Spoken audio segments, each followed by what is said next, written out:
The king kept one half to protect against counterfeiting. Then he would spend the other half into the economy, and they would circulate as money. This particular tally stick is huge. It represented 25,000 pounds. One of the original stockholders in the Bank of England purchased his original shares with this stick. In other words, he bought shares in the world's richest and most powerful corporation with a stick of wood. It's ironic that after its formation in 1694, the Bank of England attacked the tally stick system because it was money outside the power of the money changers, just as King Henry had wanted it to be. Why do people accept sticks of wood for money? That's a great question.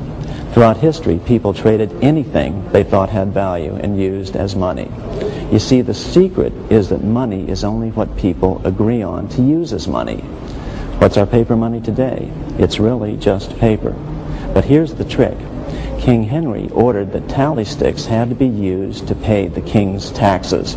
This built-in demand for tally sticks immediately made them circulate and be accepted as money. And they worked well. In fact, no other form of money has worked so well for so long as tally sticks. Keep in mind, the British Empire was built under the tally stick system. The tally stick system succeeded despite the fact that the money changers constantly attacked it by offering the metal coin system as competition. In other words, metal coins never went completely out of circulation, but tally sticks hung on because they were good for the payment of taxes. Finally, in the 1500s, King Henry VIII relaxed the laws concerning usury, and the money changers wasted no time reasserting themselves. They quickly made their gold and silver money plentiful for a few decades. But when Queen Mary took the throne and tightened the usury laws again, the money changers renewed the hoarding of gold and silver coins, forcing the economy to plummet. When Queen Mary's sister, Queen Elizabeth I, took the throne, she was determined to regain control over English money. Her solution was to issue gold and silver coins from the public treasury and take the control over the money supply away from the money changers. Although control over money was not the only cause of the English Revolution in 1642, religious differences fueled the conflict. Monetary policy played a major role. Financed by the money changers, Oliver Cromwell finally overthrew King Charles, purged the Parliament, and put the king to death. The money changers were immediately allowed to consolidate their financial power. The result was that for the next 50 years, the money changers plunged Great Britain into a series of costly wars. They took over a square mile of property in the center of London, known as the City of London. This area today is still known as one of the 3 predominant financial centers of the world. Conflicts with the Stuart kings led the money changers in England to combine with those in the Netherlands to finance the invasion of William of Orange, who overthrew the Stuarts in 1688 and took the English throne.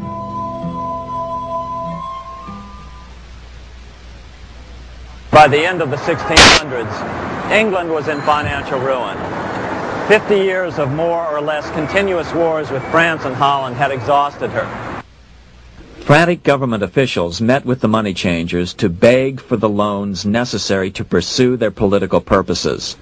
The price was high. A government-sanctioned, privately owned bank which could issue money created out of nothing. It was to be the modern world's first privately owned central bank, the Bank of England.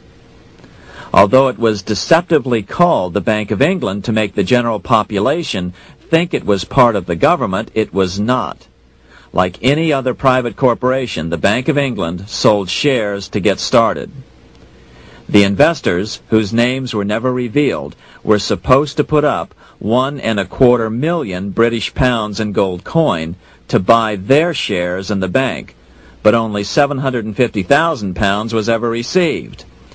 Despite that, the bank was duly chartered in 1694 and started out in the business of loaning out several times the money it supposedly had in reserves, all at interest. In exchange, the new bank would loan British politicians as much of the new currency as they wanted, as long as they secured the debt by direct taxation of the British people. So, legalization of the Bank of England amounted to nothing less than legal counterfeiting of a national currency for private gain. Unfortunately, nearly every nation now has a privately controlled central bank using the Bank of England as the basic model. Such is the power of these central banks that they soon take total control over a nation's economy. It soon amounts to nothing but a plutocracy ruled by the rich. It would be like putting control of the army in the hands of the mafia. The danger of tyranny would be extreme. Yes, we need central banks. No, we do not need them in private hands. The central bank scam is really a hidden tax. The nation sells bonds to the central bank to pay for things it does not have the political will to raise taxes to pay for.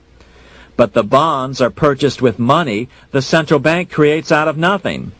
More money in circulation makes your money worth less. The government gets as much money as it needs, and the people pay for it in inflation. The beauty of the plan is that not one person in 1,000 can figure it out because it's usually hidden behind complex-sounding economics gibberish. With the formation of the Bank of England, the nation was soon awash in money. Prices throughout the country doubled. Massive loans were granted for just about any wild scheme. One venture proposed to drain the Red Sea to recover gold supposedly lost when the Egyptian army drowned pursuing Moses and the Israelites. By 1698, government debt grew from the initial £1.25 million to £16 million. Naturally, taxes were increased and then increased again to pay for all of this.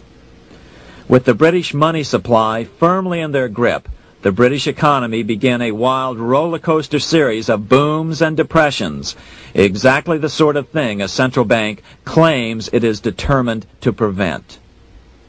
There are two things which I think are intrinsic not just to the Bank of England, but to central banking generally.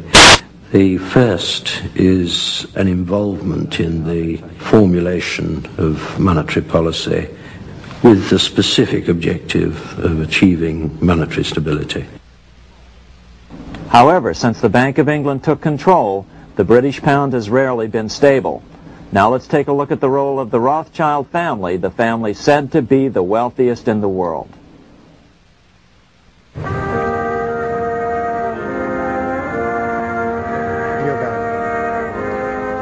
This is Frankfurt, Germany.